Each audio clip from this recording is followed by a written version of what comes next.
हमारी भी सुन लो। दिल्ली के कवि सम्मेलन में गया। अलीगढ़ के नरेश हमारे यहाँ पेटा पुतला। हाँ, ये 3 घंटे की फिल्म होती है, उसमें बीच बीच में विज्ञापन आते हैं।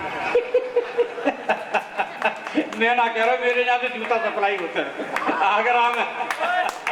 मैं ना कह रहा भाई।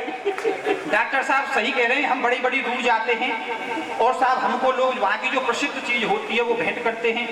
अभी हम आगरा में कवि सम्मेलन में गए थे तो वहाँ हमको पेठे के डिब्बे दिए गए, फिर कानपुर गए वहाँ जूते दिए गए। मैं नहीं गया था, डॉक्टर साहब को भेजा था मैंने।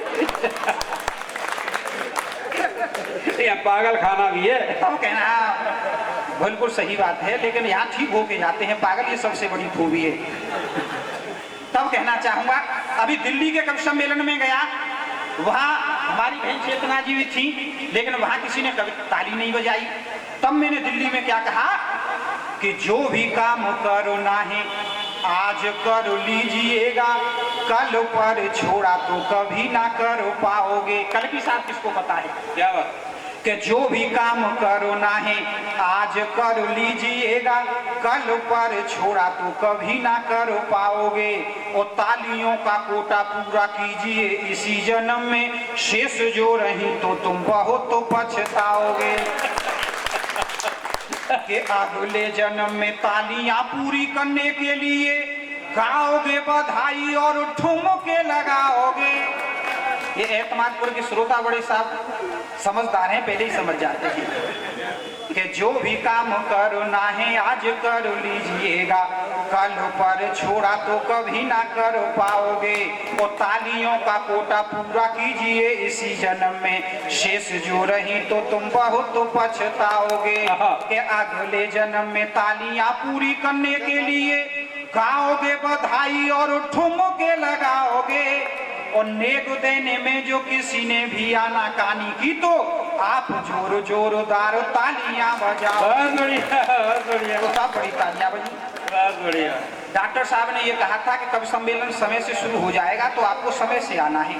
तो मैं बहुत जल्दी जग गया। तो क्या हुआ कि आज सुबह जैसे ही जगा तो पत्नियों बोली, करिए डिनर देखो सूर्य उगो आया है। कम पढ़ी लिखी है साहब, लेकिन होशियार बहुत है।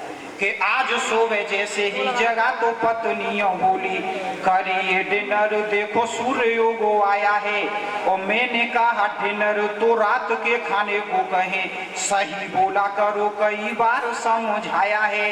तो घर वाली बोली, मेरी बात गौर से सुनो जी, बेवजह ही आपने ये हल्ला सा मचाया है। और रात का ही भोजन रसोई में रखा हुआ है, मैंने कोई भोजन को ताजी ना बनाया है। बहुत बढ़िया, बहुत बढ़िया, बहुत बढ़िया।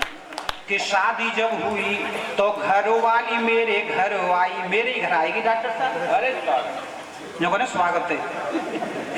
ये चापलूसी के लक्षण होते हैं साहब। हम कहना चाहूंगा कि शादी जब हुई तो घर वाली मेरे घर आई। मैंने कहा आप मेरी जीत और हार हो। और खाना जब बनाओ पहली रोटी गाय को निकालो, लास्ट रोटी कुत्ते को निकालो तो उद्धार हो। कि रोटियां निकाली किंतु मुझको खिलाई दोनों। जो ताली बजाओ नहीं पल्ले पड़ी तो बजाओ। के रोटियां निकाली किंतु मुझको खिलाई दोनों। मैंने कहा प्रिय कुछ ज्यादा होशियार हो। और मुझसे यूं बोली, तुम गाय की तरह हो, सीधे कुत्ते की तरह है, तुम लगे वफादार हो। अच्छा, रामदेव बाबा की एक आंख वो करती है, ट्विंकल ट्विंकल लिटिल स्टार। तब मैंने साहब एक छंद लिखा कि बाबा रामदेव जब योग को सिखाते हैं तो सांस बाहर छोड़ते हैं, सांस भीतर खींचते।